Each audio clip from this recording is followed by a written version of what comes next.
Hello, teacher. Hello, everyone. Hello, dear partners. This is my project number 4, English as a Lingua Franca. Let me start by saying a few words about my own background regarding English as a new language. It began at high school, where my only teacher didn't show any commitment.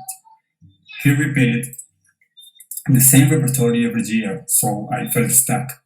It mirrors Colombian public education. I'm afraid at the university, it didn't change because English teaching was aimed to technical aspects in medicine as long as I developed subjects like anatomy, biology, biochemistry, etc. However, my first breakdown was in 2000 when my father's wallet wasn't enough for supporting my studies at the New York English Institute in Pereira.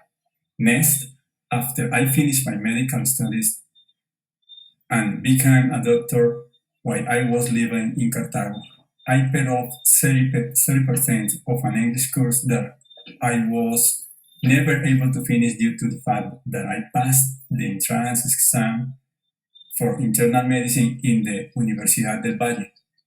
With that being said, I can now bring up the third time I joined an English course, this time in Cali, where I paid off too soon another English course, midward.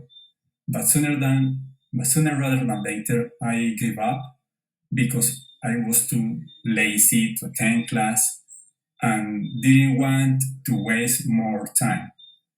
Finally, at the beginning of 2022, I started a new struggle as an English student of the Wanderers program of the Universidad Javeriana, which I have been attending in person and through virtual classes. Moving on, main challenges I had were the economic difficulties. An English course wasn't affordable for me in my childhood. However, I consider the main goal is to become a more fluent speaker while allowing the correct words to come naturally to me. I also try to properly use grammar rules while letting go the fear of feeling frustrated. For example, being in front of a camera in presentation like this makes me uncomfortable. So it's actually now where my true challenge of widening my skills and improving every day is clear. Over time, I have coped with a lot of grammar listening and reading comprehension in English. However, I took the risk and I'm proud of my progress up to this point. Now, I would like to talk about some tips that I use to overcome challenges I mentioned before. I have been replacing Spanish music with English music and repeating lyrics.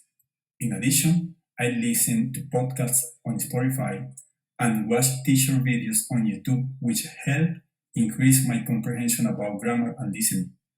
Finally, something that I really enjoy are simple spoken English jokes with double entendre.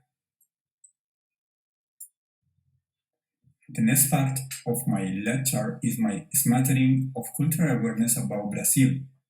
I point out the Rio de Janeiro city, where I could see more open minded people. For instance, naked people on the streets or several blocks crowded by people being kind of loving each other no matter the gender. Besides, listening to music and dancing samba always used to happening on everywhere Rio's places like houses, beaches, restaurants, or streets, no matter if it's night or daytime. On the other hand, regarding communication, I never couldn't get my ideas across due to the fact I don't speak Portuguese, but I enjoyed those short 5 days in Brazil.